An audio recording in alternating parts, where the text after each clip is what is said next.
Sup, chooms? How y'all living? Hope everything is Nova and you're all having a preem week. You want to know what's so great about saving your hair and defeating the slaphead curse hair loss witchers? It's the fact that it is so damn easy. For most of us, all we really ever have to do is just take a pill, either finasteride or dutasteride, and maybe we can add topical minoxidil as well if it's necessary, but then that's it. All of our hair loss worries can forever be put behind us, and we can enjoy our hair and all the glorious benefits that it gives us.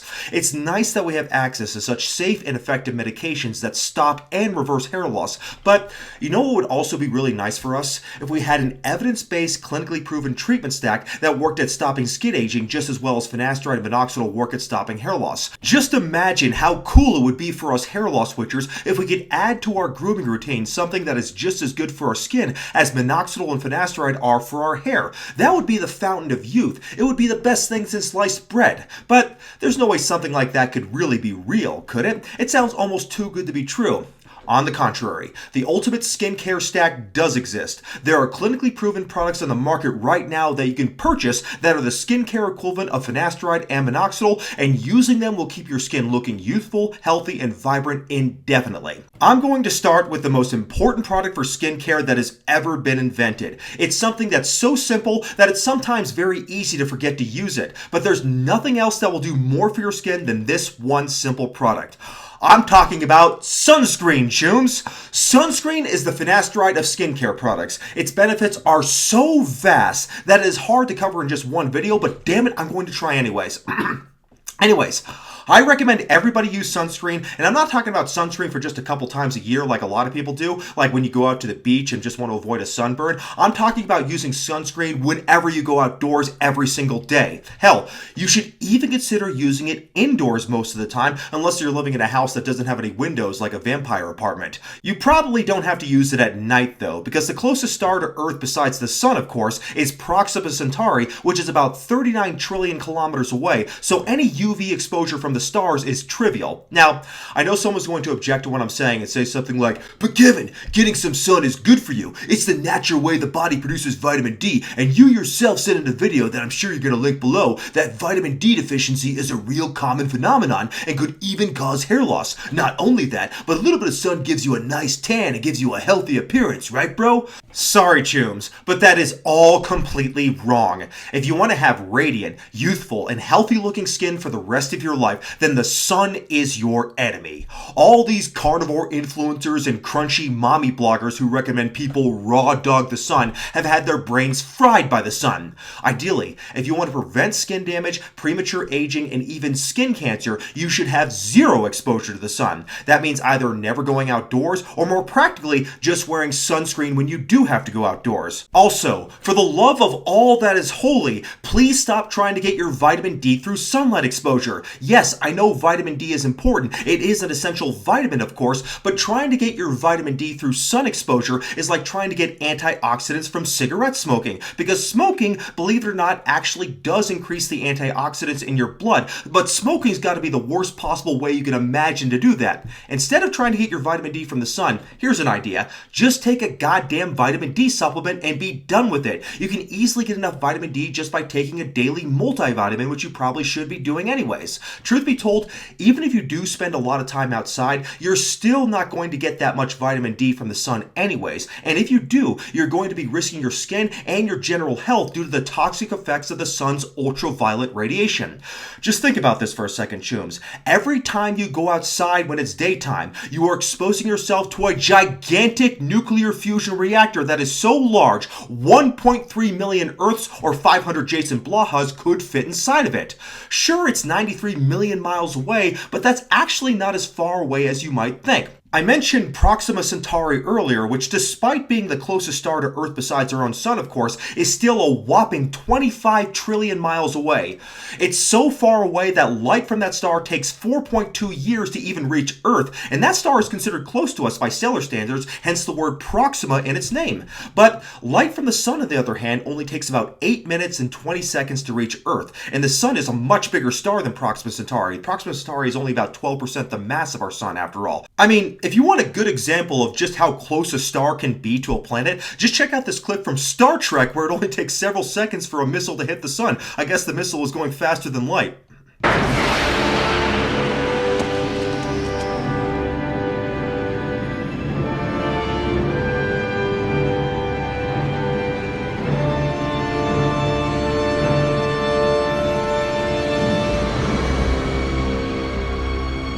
Of course, that's a completely ridiculous scene. It took like 8 seconds in that movie for the missile to hit the sun, and then for the light to travel back to the planet, which is impossible based on just the laws of relativity. Anyways, despite its distance, the sun is so powerful that it manages to transmit 6 kilowatt hours of energy to each square meter of the Earth's surface per day, and about 3% of the energy arriving from the sun is in the form of ultraviolet radiation. Ultraviolet, or UV radiation, is invisible to the eye, even though there are some animals that actually can see it, like cats. There are actually 3 types of ultraviolet radiation. There is UVA, UVB, and UVC.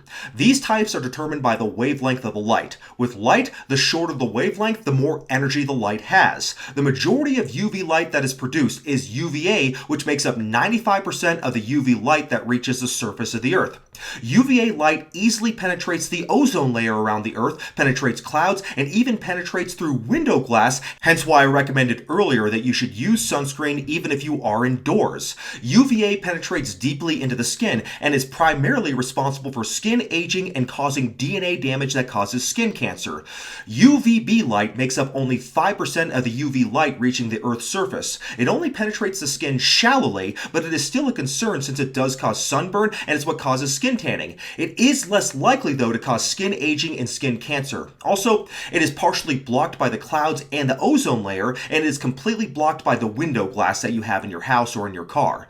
The third type of UV light is UVC light, which is mostly absorbed by the ozone layer, and so only less than 1% of it actually reaches the surface of the Earth. It has the most energy, so you would think it causes the most skin damage, but most of it is blocked by the outermost layer of the skin, so paradoxically, it does the least amount of damage despite being the most powerful. Also, one positive aspect of UVC light is that it helps kill germs on the surface. Of course, the amount of UV light that you get outdoors depends on factors like the weather, the time of the day, the season, and what you're wearing even. If you watch a weather report or use a weather app on your phone, you'll notice that there is something called the UV index. This is important, chooms, because it gives you an idea of how much UV light there is outside. A UV index less than 3 is relatively safe, even without using sunscreen, but I still recommend using sunscreen anyways just to be safe. A high UV index, on the other hand, absolutely requires that you use sunscreen if you go outdoors, and you should probably use it even if you choose to remain indoors. What's even better than that, though, is to not go outside at all when the UV index is high, but if you have to, make sure you apply sunscreen beforehand. The very first sunscreen was provided by Mother Nature in the form of melanin, which is a pigment in the skin that causes dark skin. Every human being alive today has an ancestor that comes from Africa, because that's where humanity comes from. And back when all of humanity originally lived in Africa, this melanin production was the adaptation that helped protect prehistoric people from the ravages of the sun. When people started migrating out of Africa to areas with less sunlight like Europe, they evolved to have lighter skin. The result of this change is an increased risk of sunburn and other skin damage from the sun. However, that doesn't mean that people with dark skin can't get sunburnt or skin damage from sun exposure, but they do have a decreased risk of skin aging and skin cancer compared to lighter skinned people. Melanin, like I said, is a natural sunscreen, so that means that people with darker colored skin have less of a risk of getting skin cancers like malignant melanoma, as you can see in this graph. However, when people with dark skin do get skin cancer, their survival rates are lower than those of lighter skinned people. So even if you are black, you should definitely consider the risk of excessive sun exposure and make sure you use a sunscreen on a regular, preferably daily basis. And people with less of the natural sunblocker melanin in their skin definitely need to make up for this by protecting themselves from the sun.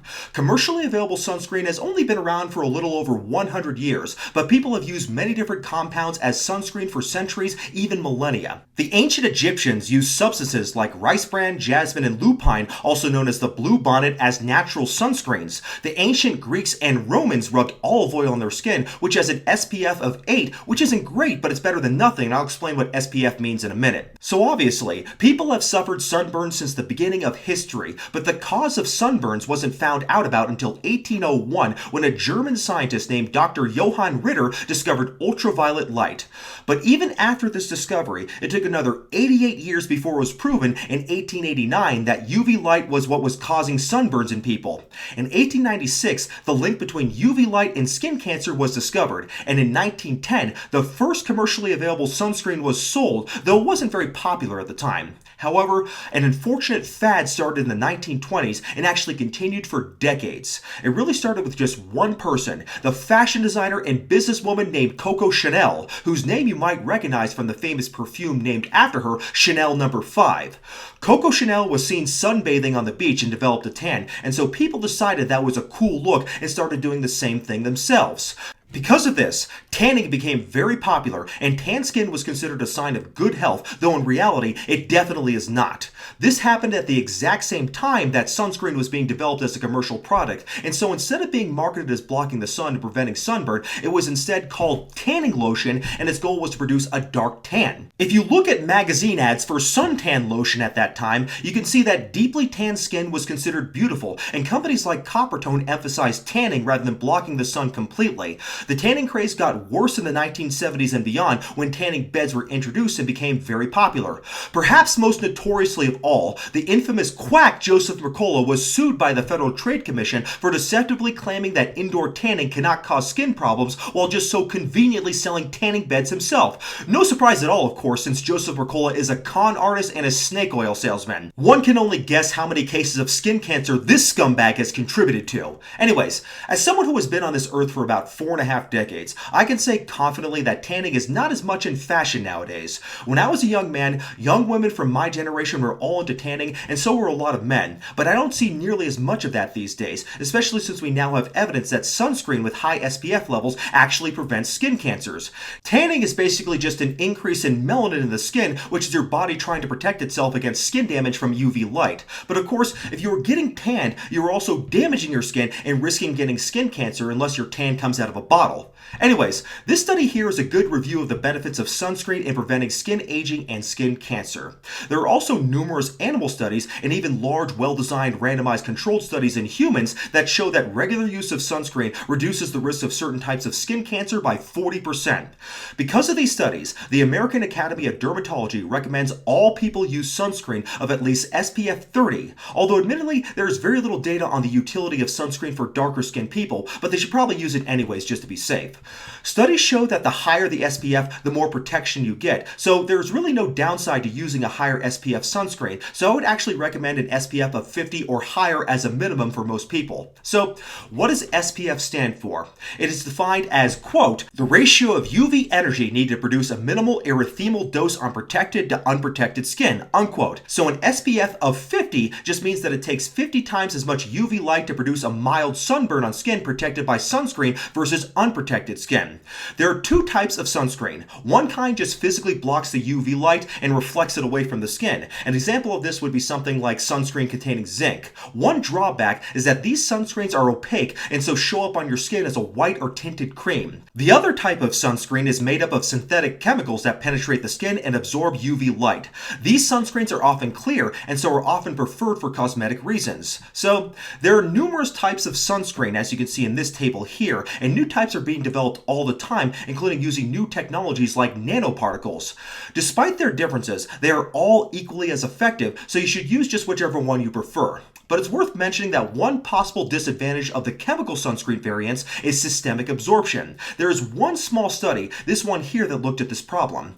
The study only included 24 subjects, but it did show systemic absorption of multiple active ingredients in 4 commercially available sunscreens. However, this study used ridiculously high doses of sunscreen that would almost never be practically applied to any human being. Specifically, the study used 2 milligrams of sunscreen for every square centimeter of the body that was applied to 75% of the body surface 4 times a day for 4 days. Also, this study doesn't apply to sunscreens that physically block the sun, and it probably is not a concern unless you are applying a tremendous amount of sunscreen all over your body several times a day. Also, there's data that sunscreen actually can last as long as 8 hours after a single application, so there's no need to apply it more than 4 times a day unless you're doing something that would rub or wash the sunscreen off. The other concern is an environmental concern, since sunscreen chemicals can get into water environments and cause ecological problems. There is some concern about whether these chemicals could cause coral bleaching, but it's much more likely that this problem is due to climate change and not due to chemicals from the sunscreen. So,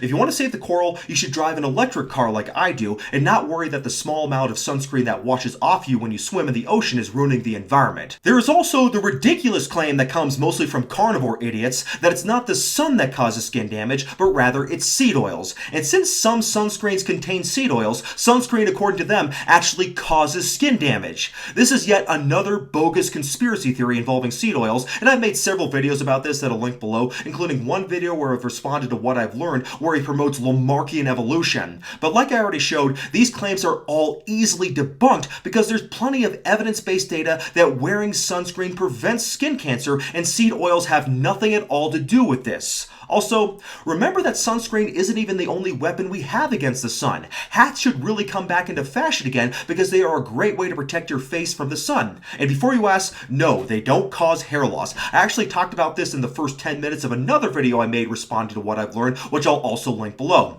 Also, sunglasses should be considered very important, not just because they make you look cool, but also because the sun causes eye problems, including cataracts. They also can help prevent fine lines and crow feet from developing around your eyes due to the protection they give your eyes against ultraviolet radiation. So, sunscreen should be considered the finasteride of skincare, because like how finasteride stops further hair loss, sunscreen prevents skin damage from the sun. But what is the equivalent of topical minoxidil for your skin health? Topical minoxidil works as a general growth stimulant for your hair that works great with finasteride since it will regrow hair while finasteride stops further hair loss. So with that said, is there some compound that can work synergistically with sunscreen to help reverse skin damage and promote the proliferation of healthy new skin while sunscreen works to prevent further damage? The answer, I'm pleased to say, is an emphatic yes. There is such a compound. I propose that the equivalent of topical minoxidil for skincare is tretinoin. And it's not just because tretinoin improves the efficacy of topical minoxidil for your hair. It's definitely good for that, and I made a video about that which I'll link below. But let's not get confused here, chums. I'm talking specifically about the anti-aging effects of tretinoin on the skin. Sunscreen is great for preventing skin aging. However, almost all of us have some sun damage, even when we're very careful about using sunscreen on a regular basis. Like we've already seen, UVA radiation penetrates the deepest into the skin and causes the most damage to the fundamental structures of the skin. It destroys collagen, which causes wrinkles and leathery skin, and can even cause skin cancer. All these effects are called photoaging. The good news here is that retinoids, and tretinoin in particular, can prevent collagen loss and even generate new collagen. So tretinoin can actually reverse photoaging. Retinoids are simply synthetic derivatives of vitamin A. So you may be wondering, how does a synthetic version of an essential vitamin actually work to reverse aging? Well, there's actually a large amount of research on this topic. On a basic science level, retinoids like tretinoin bind to retinoic acid receptors, which triggers gene transcription, leading to the growth of keratinocyte skin cells and the proliferation of collagen and elastin, which are proteins that give the skin firmness and elasticity. This article here from 2022 systematically reviewed the literature on using tretinoin for skincare. The article analyzed 7 randomized controlled studies looking at the effects of tretinoin on photoaging of the skin. There were a total of 739 subjects in these studies, and 80% of the subjects were women. Here's a list of the studies. The concentration of tretinoin used in these studies varied from 0.025% to 0.1%. Though one study did use a very high concentration of 5% tretinoin, which is not commercially available. The studies lasted from 3 months up to 6 months. The bottom line of these studies was that they all showed improvement with tretinoin in all the manifestations of photoaging except for skin roughness. In other words, the treatment group showed less photo damage severity and fewer wrinkles and abnormal skin pigmentation than the control group in each study. As you might expect, the major side effects were burning and peeling of the skin, though only a few subjects ended up stopping treatment. Also, it's important to remind you, chums, that the burning and skin peeling you experience on tretinoin is a temporary side effect. You eventually adapt to it, and it doesn't become nearly as uncomfortable to use once you start using it regularly for a couple of months. If you're new to using tretinoin, then I recommend starting with the lower concentration so your skin can get used to it. And if you want to, you can gradually work your way up to a higher concentration, even though lower concentrations are also effective for skin health. So people will often ask me whether other retinoids can be effective besides tretinoin, since tretinoin can sometimes be expensive or difficult to obtain in some areas. Well, that's been studied too. Tretinoin is one of the original synthetic retinoids that is available, but nowadays there are a lot more retinoids that you can buy.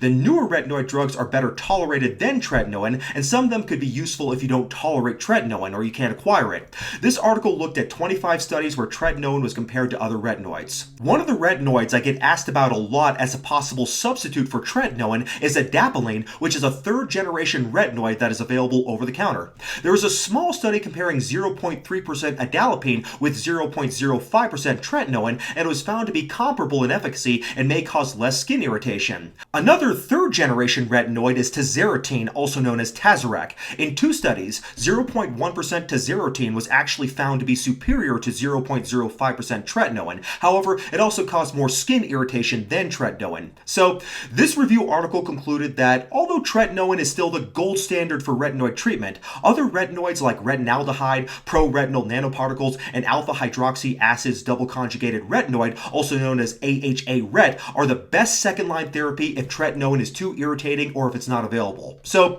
I still definitely go for tretinoin if you can, since it is backed by the most research, but these other retinoids probably work too, so if that's what you have access to, I recommend using it in its place. So there you have it. The best way to prevent skin aging is sunscreen, and the best way to treat skin that is already sun damaged is with tretinoin. Together, sunscreen and tretinoin are the finasteride and minoxidil of skincare.